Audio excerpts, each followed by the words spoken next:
Howdy, and welcome to the F1 Hatchet, and welcome to my post-race reaction for the Las Vegas GP race. What was your thoughts on this race? Did it live up to expectations, or did it let you down? Did it score that jackpot, or did it go down the drain? Did you like the pit strategies involved, or was that too much and kind of confusing? Or, did you like the on-track action? How did that all play together in your role of how this GP race ranked? For me, it was about average, I would guess. It had the potential to be better, but I would say it's probably a 6 or 7, maybe an 8 overall in the ranking. I did really like the action on track, but because of the tire, degrading a lot faster than I was expecting to. Their pit strategies switched over and they had to pit sooner and they had to switch to that two-stop pit strategy. And that made it a little bit more confusing when they were trying to just go off the, where the tire was versus, where they could, come out in regards to everything. So it made it harder for me to keep track of where the driver was overall in this race. Now, I did love all the on-track action of this circuit. I think we got a lot of good, overtakes and had some pretty cool views of how those overtakes were done, and especially that Perez overtaking the RB and the Haas at the same time was kind of really fascinating to see. But the pit strategies, having to come in because their tires were just so worn out that they were just losing so much time that they really didn't have a choice per se of when they were coming in, and if they delayed it, they would kind of hurt themselves in that regard. And we saw some weird things going on with that, as well. So we had, Carlos Sainz getting waved off because the team wasn't ready for them to come in. So he waved off before he actually made it. We had Ocon actually driving through the pits because his team wasn't there on the pit box waiting for him to come in. And then of course you had Yuki going out, hitting the pit exit sign and, causing some confusion there on what was going on with him. And did that cause any damage and would that have, hindered anything on that RB? So there were some weird things going on at the pit, but overall, I think it kind of detracted from the overall race because you couldn't actually look into those, concepts and those strategies of okay, we're going to pit now to undercut or overcut somebody to see if we can manipulate the standings through the pit strategy. It was more, we have to pit now so we can get, the traction to keep on pace with everybody else. So that was my general view of how the pit things went. As I said, I really liked the on-track action, and so that was really good.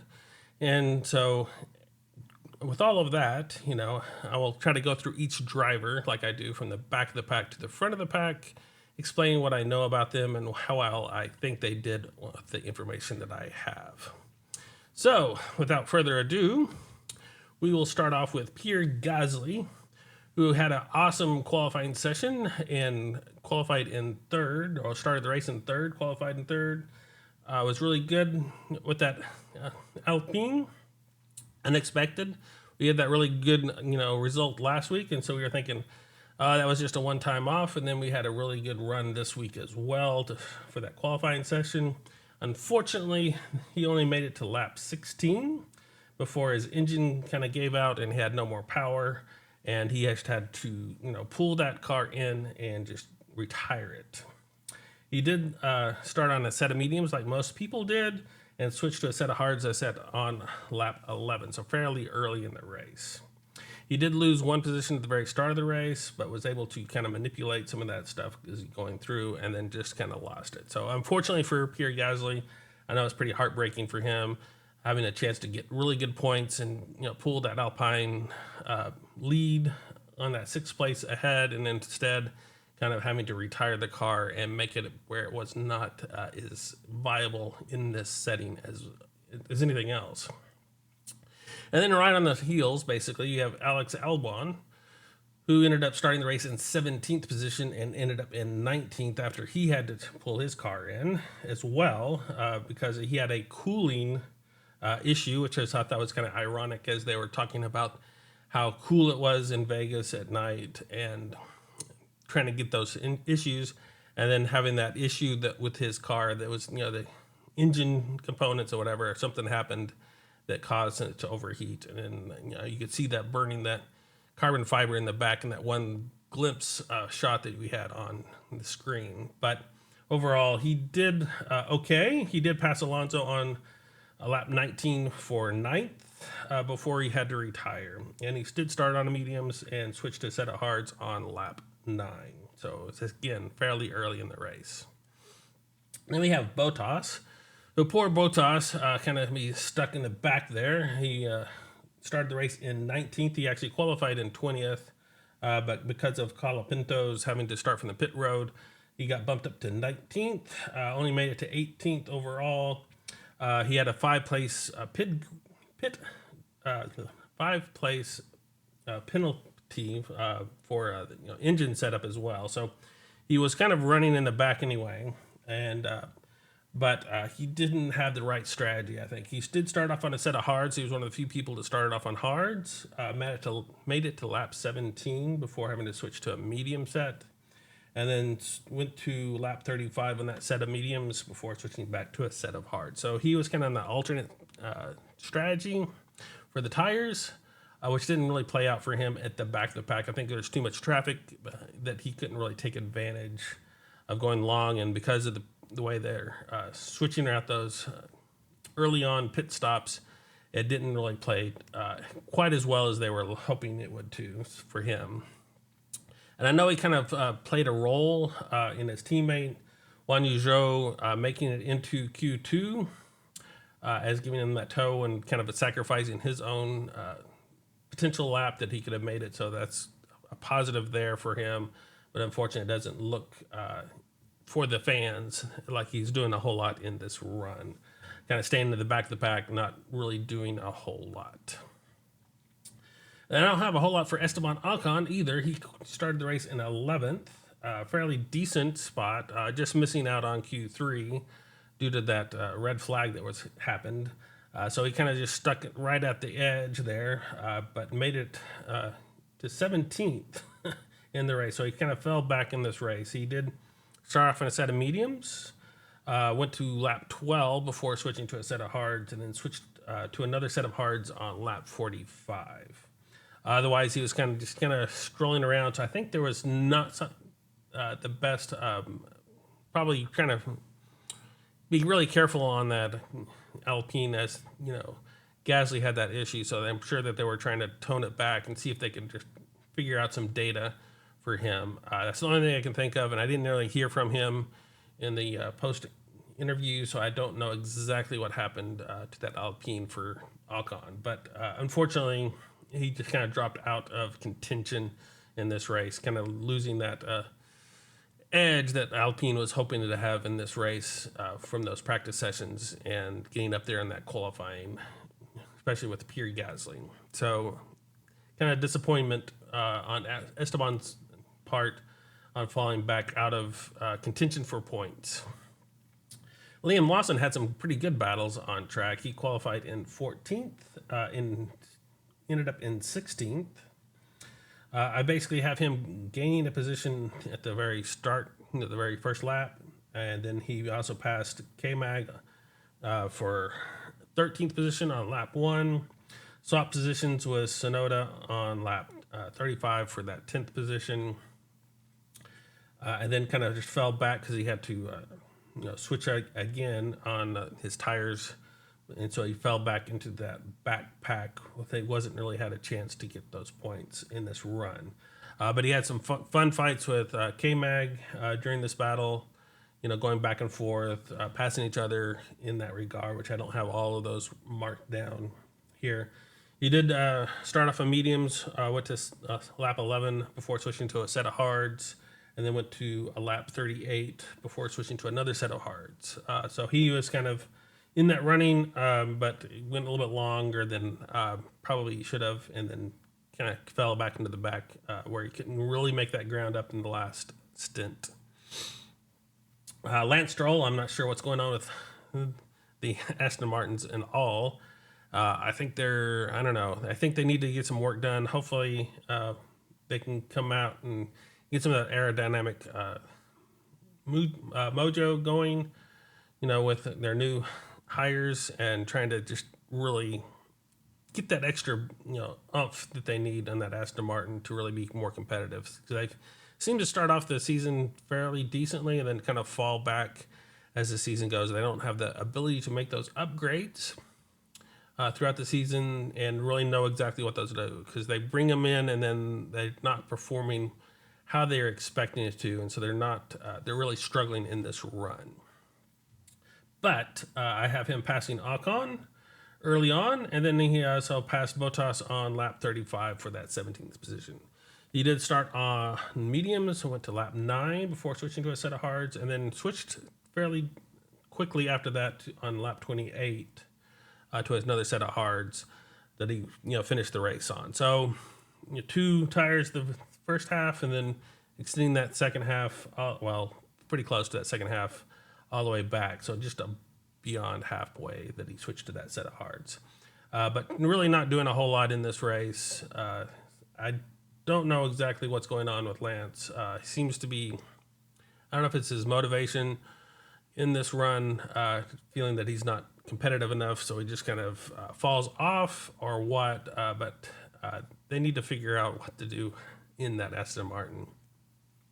Franco Colapinto started off in the pit lane, as I said, because of that wreck in qualifying. They had to work on it and change some parts, so that put him into the pit lane for the start of the race, so in that 20th position. Then he made it all the way up to 14th, which is a good run for Franco. He did pass Ocon on lap 42 for that 13th position. He started off on a set of hards, went to lap 16 before switching to a set of mediums, and then switched back to a set of hards on lap 26. So he's one of the few that started off on the hards, and we're finding out that graining was happening on the hards as well in this run. And so there were the people that were, all the teams were kind of looking at those few that were starting on hards and realizing that they're, we're not going to last the length that they were expecting them to. And so they kind of had to switch those strategies and pit a little bit sooner than they wanted to and kind of go to that 2-stop pit strategy. But overall, I think he did decently coming back from the end, especially after that big wreck that he had to go and get checked out on, just confirm he was eligible to race. He didn't have any other, concussions or anything else that was going on because of that, qualifying rate in. It was a really great to see the Williams being able to actually work throughout the night and get that car back together, because that car was in pieces. So a good thumbs up for them and their ability to do that and get them back on the grid for the start of the race, because that's a very short time period that they had to do an extreme amount of work for. So great job for the Williams team on that front. Sorry it didn't play out as well as they would have hoped. Didn't quite get to the point strat where they could really compete for that point. I think that was really what they're looking for, is trying to, just in case there was something else that happened, or see if they could get up into those last few points for this season, to bump them up into that a little bit better strategy for the constructor standings. So that's what they were hoping for. It didn't really play out for this time in this run, but I think it was a good job and a good effort from Williams. Juan Zhou, I think, did probably one of his best runs this season. He qualified in 13th and ended up in 13th overall. Have a decent amount of action for him. He did gain a position at that first lap that he made. And then he basically passed Alonso on lap 24 for 11th, passed Ocon on lap 45 for 14th, and passed Colapinto on lap 50 for that 13th place. So that very last lap, he was able to regain and get up to that 13th position where he started off with. For that stake kick, F1 car, I think this was fabulous for them. I think they'll be really happy to see that he got all the way up to 13th, getting close to those, point ranges. If something would have happened at the end, they could have been there to help snatch up those points. So I think they should be really glad and happy for this. I know it's not where they want to be at all, but the way the season's gone for that stake kick, team, it really shows that their dedication is starting to have a little bit of payoff here and there. And so I think this is a really good run for them and a really good run for Jon Carpenter. I know there's some weird rumors and stuff going around that he may be a reserve driver for Ferrari or some other team, potentially even on the grid. So we'll have to see if that plays out or not. But overall, a good showing, a few showings that he can do this season to really show what he can do. So a good one on a Jon Carpenter for this circuit and how he played out. And I know he thought it was kind of boring on this circuit too. So good for him to be able to, show what he can really kind of accomplish in that, poor performing stake car that they have right now. So a really good job for him, I think, overall. Kevin Magnussen, I think, did decently, starting the race in 12th and ended up in 12th. He did have a poor start, losing 3 positions on that first lap, but was able to gain those back overall. He did have some pretty good battles with Lawson and in that running, as well as a couple of other drivers that he was kind of going back and forth on throughout this race. And it was kind of cool to see the two, aggressive Lawson and K-Mag going back and forth in this run as we go through. It's pretty cool to see. I think overall, having that back and forth action on track, he did finally pass Ocon on lap 41 for 12th position, to where he ended up, and then kind of was falling out in the pit strategies for the rest of it. So he did start off on a set of mediums and went to lap 17 before switching to a set of hards when he went to lap 48 for switching to that other set. So kind of went a little bit long and then in that run, and so that may have hurt him a little bit more than the rest of them. Well, I don't know for certain if they try to push that set of tires too much, and they maybe should have switched a little sooner in that running, because that's a fairly long run from compared to the rest of the folks. So that may have either helped him or hurt him. I didn't really indicate really how that really played out in his run. Now, Fernando Alonso, I think, went for the wild card here. He started the race in 16th and ended up in 11th. I thought he was kind of nuts in the first, because he started off on a set of softs. He was the only person to start on the set of softs, and ended up boxing on the 4th lap to switch to hards. So that was like a really strange run for me. Then he went all the way to lap 24, I believe, before switching to another set of hards, and then going the rest of the way. So a weird strategy for Alonso, but him and being in that position, I think he was trying to do something slightly different than the rest of the folks to see if something else could pay off for the Aston Martins. And so I think that potentially it'd have helped him as he was just outside of points. But I'd have to go back and look at all the data on his to see if that really hurt him or helped him overall in this strategy. But I like this gumption of trying to do something weird, and it's unfortunately most of the time it hasn't paid off for him on those weird strategy runs that he gives. I have him passing K-Mag on lap 2 for that 14th position. He passed Lawson on lap 37 for 11th, and he passed Ocon on lap 38 for 10th. As I said, he started off in a set of softs, went to lap 4 before switching to a set of hards, and went to lap 24 for another set of hards. And so that kind of wraps up the Aston Martin. Just outside of points, just at the edge, not quite where they wanted to be. A decent run. I liked his boldness of trying to do something different, even though it didn't really pay off for them in getting point-wise. So overall, I think he did a decent job. Probably not the best that he could have done, but probably definitely not the worst.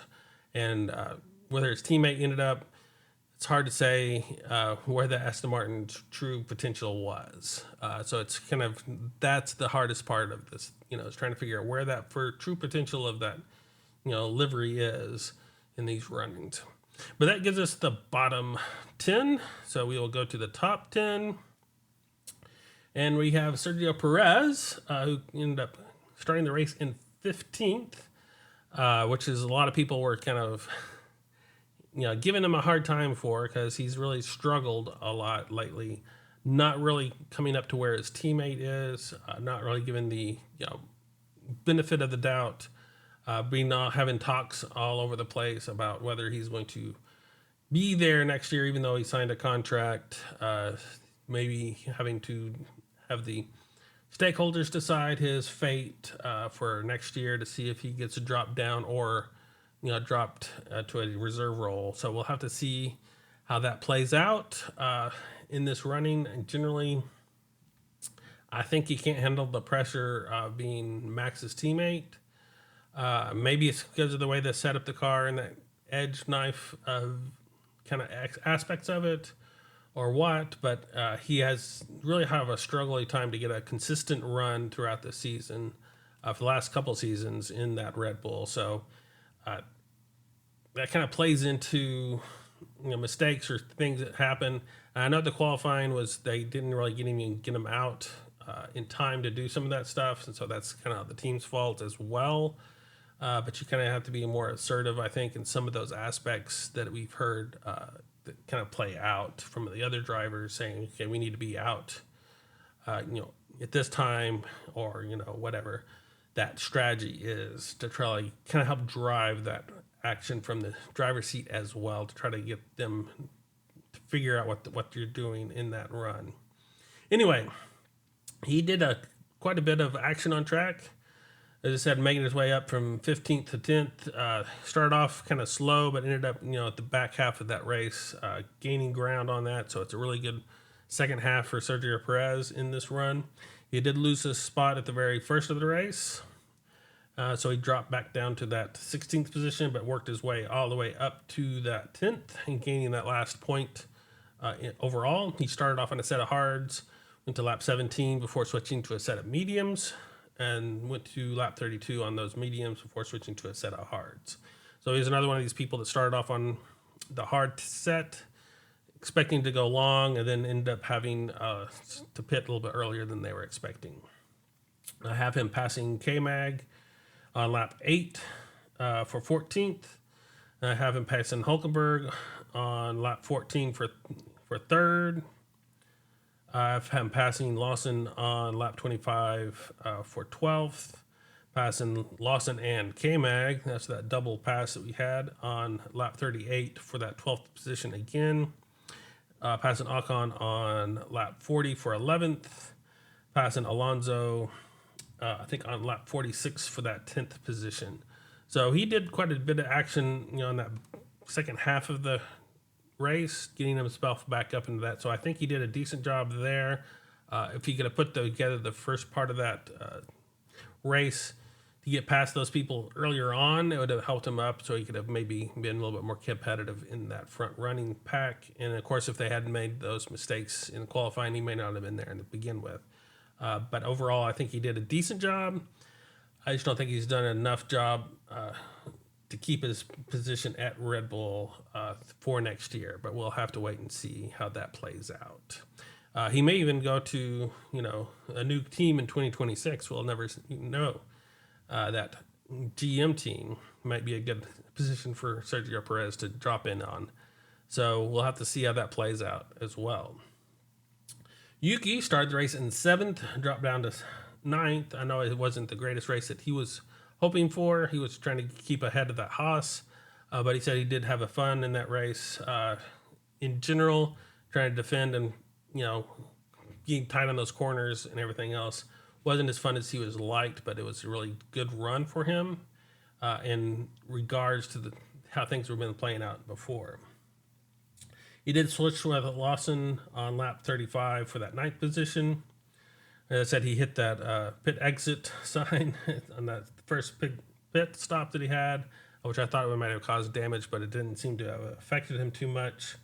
I have him passing Franco on lap 15 for 10th, and then passed Ocon on lap 38 for that 8th position, and then switched down to the ranks as he was dropping back into that 9th position due to circumstances around him. He did start on a set of mediums and went to lap 10 before switching to a set of hards, and then switched to another set of hards on lap 29. So a decent run for him. for Yuki. Good showing. I think it helps him in his bid for that Red Bull seat in this run. Probably not quite getting into the where he wanted it to be, but still getting points in overall, and that's always a good thing. So good job for Yuki Tsunoda on this Las Vegas circuit. I know it wasn't his favorite circuit to race, but we'll see how that plays out in these last two races to see if he can keep that momentum up and show Red Bull that he deserves at least a shot in the full Red Bull seat. Nico Hulkenberg, I think, did an excellent job. He ended up starting the race in 9th and made it up to 8th. He had lots of action on track as well. Basically, he started off on a set of mediums and went to lap 14 before switching to a set of hards, where he went to lap 33 for another set of hards. He passed Ocon on lap 2 for 8th. Then he passed Juan Yuzhou on lap 18 for 14th. Passed Alex Albon on lap 23 for 9th. Passed Lawson on lap 36 for 10th. Passed Ocon on lap 37 for 9th, and then passed Tsunoda on lap 45 for 8th. So kind of working his way back into that running. Did a really good job in that Haas, getting those extra points, putting them back into that 6th position for the constructor standings. So really good job for Hulkenberg. I think he did, for the most part, as much as he could in that Haas. There was a couple of issues that he had overall, but in general, I think he did a really good job in this run. So big thumbs up for Nico Hulkenberg. And of course, I'm a Hulkenberg fan, so you can take that how you foresee. But I think he did a really good job in that Haas, getting the most out of the Haas that he could this weekend. Oscar Piastri started off in 8th and ended up in 7th. He did get a 5-second penalty for having that false start, getting a little bit farther up in the pit box than he should have. So he got that 5-second penalty that he had to serve on his first pit stop. That kind of hurt him overall, I think, in this race. But he was still able to do a decent job and get back into the points, just kind of behind his teammate. So that's a big thumbs up for Oscar, even though he made that mistake at the very start on where he was putting that McLaren on that pit row, the starting grid, I should say. But kind of a quiet race for him overall. He did pass Hulkenberg on lap 6th for 8th. Passed Alonso earlier on, I think lap 12. And then passed Colapinto on lap 16. Passed Stroll on lap 29 for 13th. Made his way back up to the pit strategies to get back into that 7th position overall. So I think he did a fairly decent job, even with the the penalty that he was given. Stayed with his teammate, got into the position, played the defensive role so his teammate could actually pit and come back out in front of him to try to go for that extra lap, fastest lap. So I think it was a good team role for Oscar this weekend. Probably not his best run, and I know the McLarens were struggling this weekend. Overall, they didn't really seem to have the pace in this cold track. This cold, it was a cold weather and kind of a street track, and I think both of those things together were kind of hurting that McLaren. They were decent, but they were not where they were expecting to be, and their tire wear was a lot higher than they were hoping it would be. I think they were hoping to extend those tires out a little bit farther out. This goes to his teammate, though, who qualified in 6th and ended up in 6th. So a really good job for him to keep where he was going. Unfortunately, he wasn't moving up and didn't get ahead of Max in this run. But from where that McLaren was, as I said, was performing, I think he did a decent job in this run. He did have a quiet race as well. He did pass Gasly on lap 9 for 5th and passed K-Mag on lap 14 for 7th. That's the main action that I have for him. I might have missed something, but overall, I think he was kind of just running in that run between. He did start off on a set of mediums and went to lap 9 before he switched to a set of hards, and then went to lap 30 before switching to another set of hards, And at lap 48, he switched to a set of softs to go for that fastest lap. So a decent job for Lando, just not the job he was hoping for this weekend. I think he was hoping to at least put some pressure on Max on winning the championship, where that didn't play out so much, and Max could just kind of not really relax, but have a more strategic plan in place instead of having to push everything out like he probably we would want to see for that championship. But Max, speaking of Max, qualified in 5th and ended up in 5th. He did a good job overall, managing his position and keeping up with wherever things were. He passed Gasly on lap 4 for 4th. He passed Leclerc on lap 5 for 3rd. Passed Bottas on lap 12 for 6th. Passed K-Mag on lap 13 for 5th. Then passed, that run. So kind of in that mix earlier on, and then kind of like playing out with the pit strategies where he kind of ended up overall. He did start on medium set of tires, went to lap 11 before switching to a set of hards, and then went to lap 27 to switch to another set of hards, and just kind of went off with it. He was trying to play them a little bit more defensively, I think, in regards. He didn't quite have the speed to keep up with the Mercedes.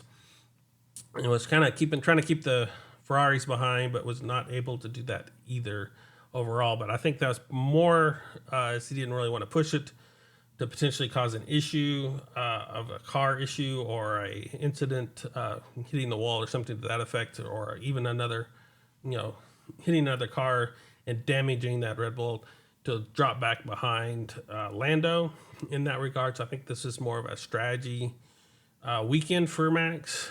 So I'd like to see next week and probably the week after that, where he can be kind of unleashed again, not having to worry about strategies and just kind of just go out there to have fun, potentially win races, and see how that plays out in that Red Bull for Max.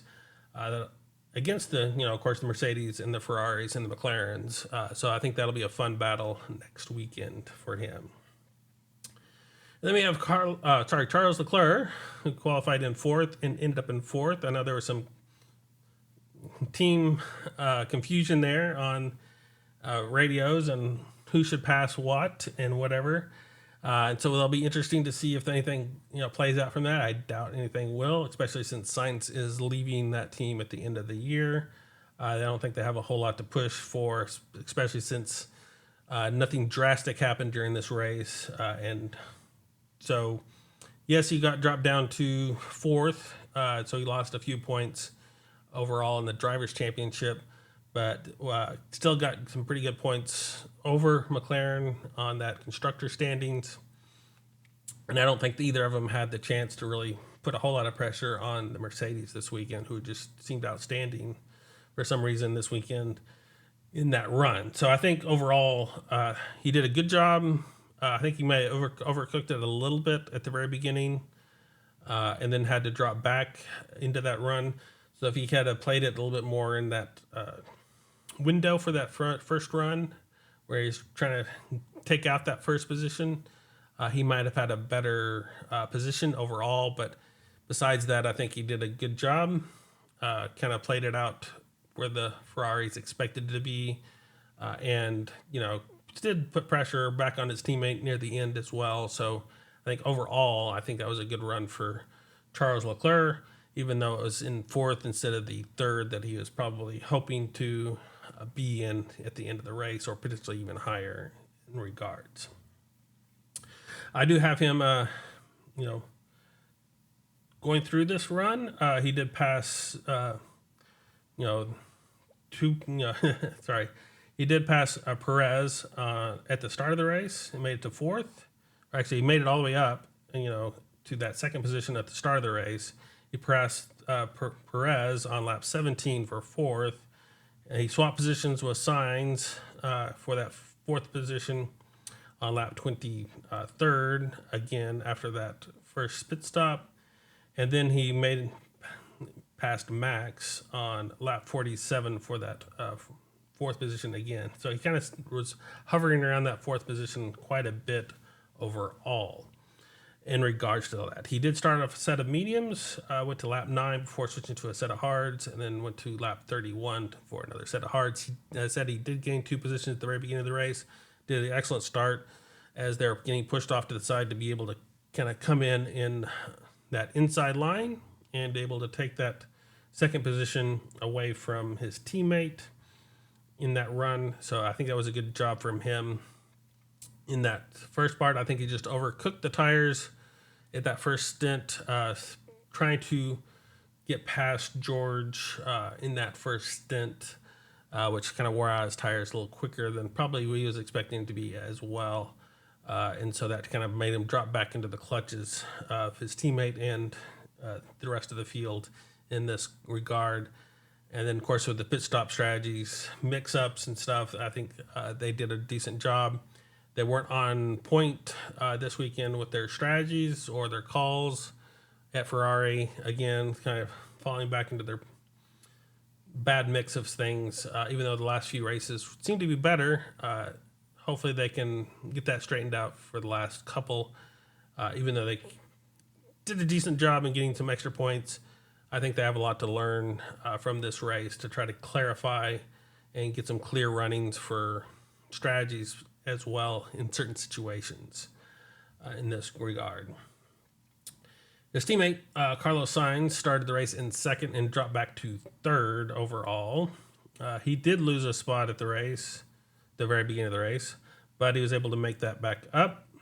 He did pass Leclerc on lap 8 for that second position, passed Perez on lap 17 for third.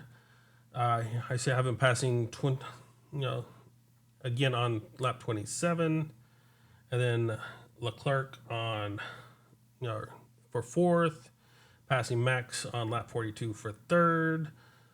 So in that regard, he had a little bit of action in that mix-up. Overall, and everything else that was going on, I know he had wanted to come in for the pits and ended up having to get out of the pits because they weren't ready for him after he swapped positions with his teammate, which I think then dropped out quite a bit of time for him. And then because he didn't pit at the right time, he dropped back behind Lewis, and that caused some stuff. And then, of course, he had some radio controversy of him supposedly shouldn't have passed his teammate, but was able to go ahead and pass his teammate as well. So there's some of that they're going to have to work out at Ferrari. But overall, I think Ferrari did a decent job, even though their calls weren't correct and clear and a lot of things. I think they could have done a better job on their strategies, but overall, I think they did a good job of getting points over McLaren to keep that constructors going. I'm not sure if they would have had the ability to get up to the Mercedes in overall run, but in general, decent job, even though they had some issues with strategy and calls in this run. So that's kind of my view of Ferrari this time. They could have done better on the strategy front, on their wall front, but the drivers did a fairly good job overall, I think. Lewis qualified in 10th after that mishap of running just a little slightly wide and getting caught into that curb and the dust, losing his position, keeping it in that 10th position for qualifying, but made it all the way up to second. So he's kicking himself overall this race, as he have had a better qualifying position. He could have put pressure on his teammate and possibly even won this race overall. He really liked this car for some reason that kind of just fell together for those Mercedes and just kind of clicked. The scary thing is that I don't think anybody knows why it clicked this weekend over other weekends where it wasn't quite where they wanted it to be. So they'll have to dig through that data to see if they can figure out how to learn more about their chassis setup to get more information to see if they can really get that correlation together.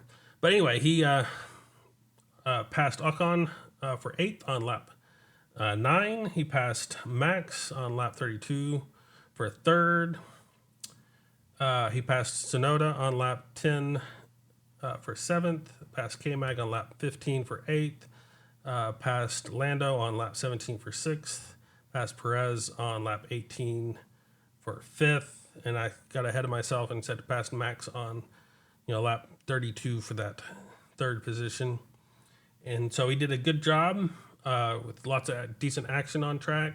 He did get driver of the day coming back from the field. I would have probably given it to George, as I think he put the weekend more together. But it is a decent, runners up for Lewis, and he did an excellent job in the way he came back through the field, giving us a lot of, excitement and entertainment as he came, from 10th place up to 2nd. And we thought for a second that he might actually even put pressure and, have a chance to take over that 1st position as well. So that kind of helps the fan more, I think, in the regard. And I think that's why he got the driver of the day. But overall, an excellent job for, Lewis Hamilton. If he hadn't messed up the qualifying session, it would have been a 10 out of 10 weekend for him, probably. Excellent job. George Russell had an excellent weekend, qualifying in 1st, ended up in 1st. He had a pretty dull, quiet weekend. He had a good start, kind of got some pressure at the very beginning of the race from Charles Leclerc, but was able to maintain that lead without, I think, too much issues or effort. I know there's a little bit there at the very beginning, but was able to get that little gap and then run away with it for the most part. He did start on a set of mediums, went to lap 12 before switching to a set of hards, and went to lap 32 for another set of hards. And just to show you how that weekend went for George, on lap 5, he was 1.1 seconds ahead of Leclerc, and then he was 8.2 seconds ahead by lap 10 to Max Verstappen. And lap 15, he was 7.3 seconds ahead of Perez. And then he was 10.3 seconds ahead by lap 25 from Max. And then lap 35, he was 9.4 seconds ahead of Lewis. And then by the end of the race, he was 7.2 seconds ahead of his teammate, Lewis Hamilton. So he had a pretty much comfortable margin from at least lap 10 on, with that nice gap behind him, able to maintain the race. I know he was expecting, all of a sudden some rain shower or some issue, some incident that would, cause him to lose that position overall. But luckily for him, nothing of that happened, and he was able to just kind of cruise off to that win. And an excellent win it was for George Russell. He did everything he could this weekend, I think. Kind of perfectly run in the qualifying runs and made it, the same thing in the race. So a 10 out of 10 for George in his run this weekend. So that gives us back over to the driver standings. And of course, we have Max Verstappen, clinching that world championship. And it's his 4th world championship in a row. So that's why I have the 4 in his name. I thought that was pretty cool, seeing those shirts with the 4 on them. So I just kind of copied that for this. He now has 403 points over Lando's 340. So we have basically the same lineup for the top and the bottom. No changes per se. We do see, of course, Lewis Hamilton gaining ground on the Ferraris, and of course George Russell the same way, gaining a little bit of ground, but not enough to really put pressure on them in the driver's standings, in my view. So Lando still gaining some points, but still fairly far behind, and not able to make up that ground. I think he needed to beat Max by at least 3 points to keep that championship running this weekend, which of course he didn't do. And so he is now pretty much locked into that 2nd position, even unless there's something drastic happens that knocks him out of a race. So what did this do to the constructor standings? So we still have McLaren in the lead now with 608, but Ferrari has gained quite a bit of ground with 584 points now. And then, of course, we have Haas gaining that extra point over Alpine. So with 50 points over Alpine's 49, moving them back up to that 6th position due to those issues that Alpine had this weekend. Now, RB gained some points as well, so they're right on the heels of Alpine as well, and potentially Haas. So there's still that three-way battle for a sixth spot in the constructor standing. So we'll have to see how that plays out in that sixth spot, as well as the front runner for Ferrari and Red Bull and McLaren for that front running position overall. So that kind of concludes this weekend. What is happening next week is, of course, Qatar on November 30th. It is a sprint weekend, so it is on Saturday, the November 30th, that we'll have that sprint race at La Salle. And if I figured out this correctly, because the length of that circuit is 3.367 miles, I believe we'll have a 19-lap run for that sprint race, for a total race distance of 63.973 miles. Max Verstappen is the lap record holder, and it was in 2023 with a 1 minute 24.319 seconds. And of course, this was introduced in 2021. So until then, I will see you.